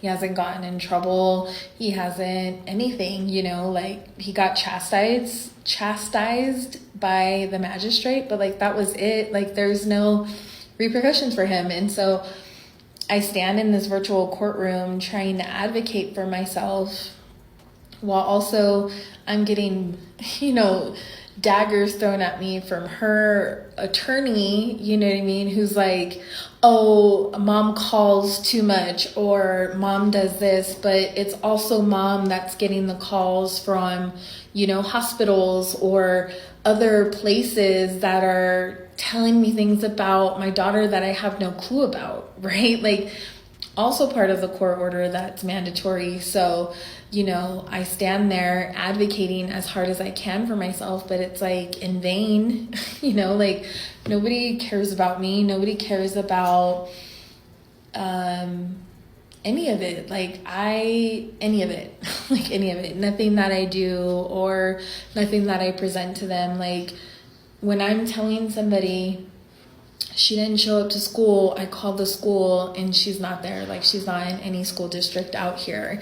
And then from that, they tell me you need to do a welfare check. So I do a welfare check and then the cop solidifies that they're no longer there and pretty much implies that the front office stated that they moved to Georgia. So I'm asking this officer, like he kidnapped her. He has violated this active court order. We're actively in court. What do I do? She sends me to this place that I call in Orange County. Orange County then tells me I'm the victim, so I need to call Colorado. So I call Colorado. They pretty much laugh at me and say, why are you wasting our time? You need to call back there. And all I'm saying is, I just want somebody to help me. Like, I just want somebody to tell me what I have to do. Like, what am I to do? She is gone. I have no idea where she's at. Her attorney, again, court-appointed attorney, has no idea where she's at. Nothing was done. No resources were offered. Nobody told me who, what, where, when, or why to call. I had nobody that I could turn to.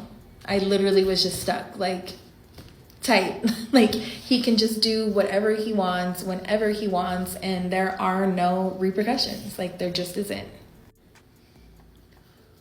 So I'm playing ping pong, jumping from one organization in one state to the next, and I mean nobody, not a police officer, not a sheriff, not a detective, like nobody could tell me what to do. Nobody, not one person in multiple states. So I then just get to sit, even though her attorney knows, like, it's just a joke, man. Like, I don't know. It's just so disheartening. Like, it's already bad enough that I'm fighting with my kid who hates me, full-blown hates me, and has these outrageous stories that have been made up and fed to her so much that she truly believes it and hates me. Like tells me I don't want to talk to you for a few years, like basically when she's 18. Like, I have never been spoken to like I'm spoken to from her before, ever. Like, that was my baby. Like, that was my little, I mean, still is, right? But like, that was my dog. Like, that was my, like, we used to hold hands and stuff in the car. I don't know. It's just sad. And no matter who I tell or no matter who I turn to for help or support or suggestions or anything, like, they just look at me like I'm stupid. And then I go into court and I tell, the magistrate, I'm like, oh, well, I reached out to her attorney 24 times from this date to this date. I reached out to her reunification therapist 32 times from this date to this date. And the response I got from her attorney was, "You're inundating my inbox." Like, and then the response I get from the reunification therapist is, "We're doing the best we can. We're inundated. Like, that's all I can say to you." And I'm not joking. Like, these are actually what they said to me. And so I take it in court and I'm like telling them, and like the judge acts like he's flabbergasted. And I'm like, this has been going on. I've been telling you about this. The only time that her attorney reaches out to me is 24 to 48 hours before court. And what he's telling me is, "Hey, we're going to court tomorrow, so what do you think about extending it?" Well, no, I don't want to extend it anymore because it's not going anywhere. The reason why it continuously gets extended by the magistrate is because you guys are not abiding by the reunification therapy. You're not abiding by it. You're violating it. Like, and then he violates it and like moves to a completely different state. Like, so it's sickening. Like, to me, it's like a whole money ploy. Like, they back you into a corner. Like, what do you like, of course I'm not going to stop fighting, but like a 2.5 years, like I've missed 2.5 years worth of moments, like things that I'm never ever going to be able to get back. I'm never going to get these moments back. I'm never going to be able to replace them.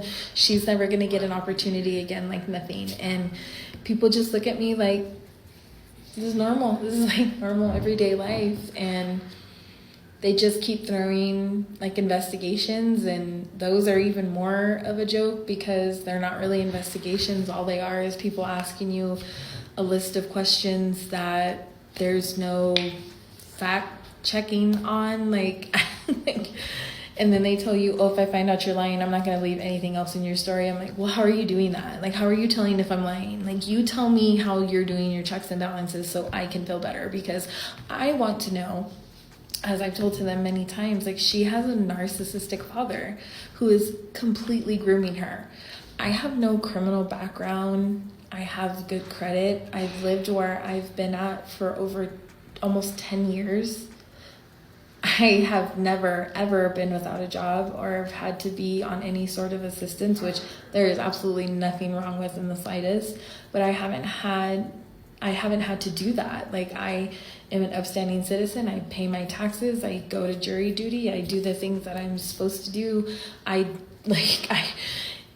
If the allegations that you're throwing out there are accurate, like if I'm beating her the way that you're accusing me or implying that I do, don't you think like cops would be called or neighbors would call? Because like the accusations are insane. Like, and then like the accusations just don't come to me. Like, he pivots and then starts accusing my son of like these erroneous things. That's just like I get it, bro. Like, she's always been a ploy for him, right? Like, she's always been somebody that he's used to garner attention, right? Like, oh, he's this single father, and you know, he has this daughter, and he's like an anomaly, like, you know what I mean? Like, this isn't normal. So, you know, he uses her as like a come up, and it's sick. It's just sickening. But I don't know, man. It's just, I'm not just fighting a narcissist. Like, I'm not just fighting a sociopath. Like, I'm also fighting this wall that he's put inside my daughter's mind. Like, my daughter, the last time I talked to her, told me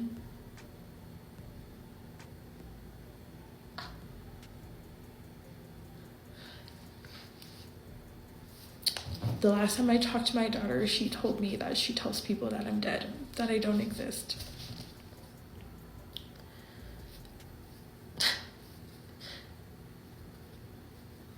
Like, I was there I helped her tie her shoes. I helped her learn how to tie her shoes. I've been there through, you know, her first crush, or, you know, drama at school and all the things. And because of him, she said she hates me, and she tells people that I'm dead. Like, that is like your evil knows no bounds. And I know you're watching these videos, so I want you to know that I know that. And you're a horrible human being.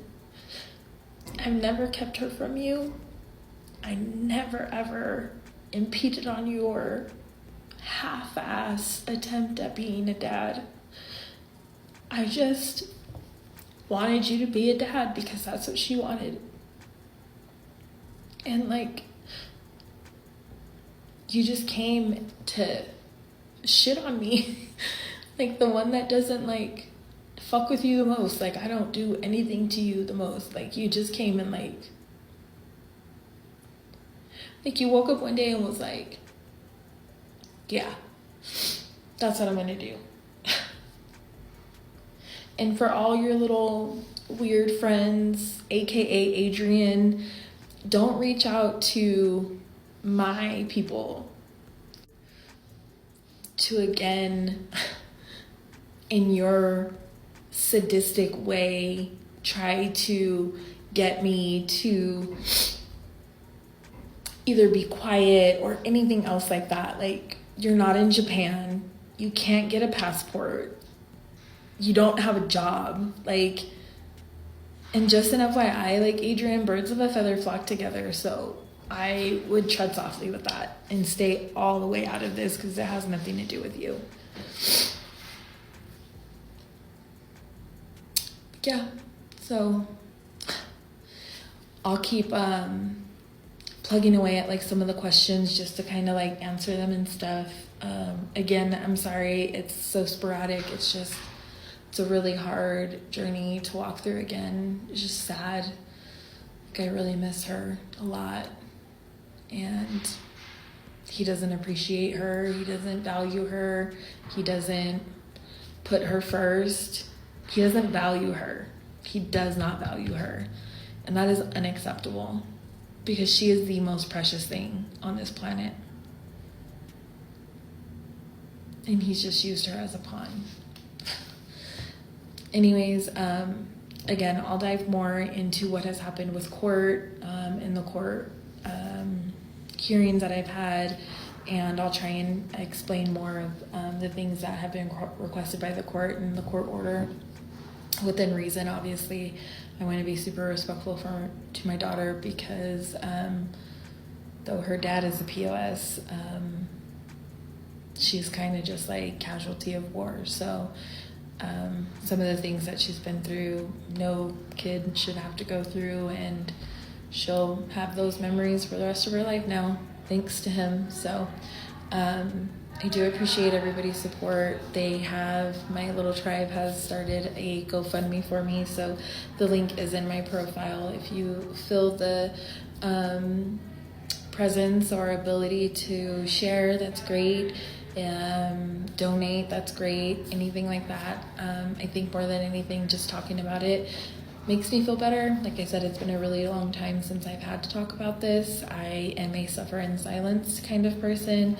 I don't want my trauma to have to affect other people's lives. So it's been a really long 2.5 years, a very long and lonely one. So it's hard for me to ask for help and to put myself out there, because this is very difficult. You know, we get judged by everything and anything. So I will say the support that I've had through this is chef's kiss. Man, I don't know what I would do without my people.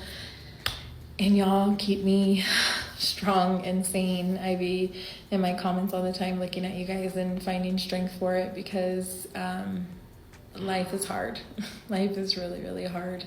And yeah, I wish this on nobody. I wish nobody ever ran into a narcissist. I wish nobody ever has to feel the pain of losing a child, even if it's just physically, in any capacity. So if you've been a survivor of narcissistic abuse, I've talked to a lot of you. A lot of you have reached out to me. I have for safety reasons, kind of put blocks on my mind, where I just kind of put it away. So I know a lot of you guys a couple weeks ago have seen me propose at the Tyler, the Creator concert. He's entered the chat, y'all. So yeah, that is a brief 15 seconds of his 6-minute and change post that somebody in the comments says he's saying a whole lot of nothing, and no truer words have been spoken. So I just want to let everybody know that I've seen it. I think it's funny that he created a brand new TikTok account just so that he could make that statement. I also love in the comment section at Lala, you know, his other burner account, he's going in on like every single response on there, just responding to his own personal video underneath a fake account. So that's funny. But Maurice too, you see Maurice, he going hard for his friend. But long story short, we're gonna talk about it more, and I can't wait to get into it, y'all.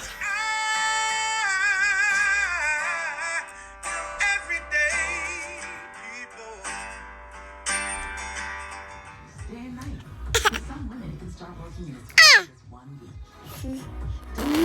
week.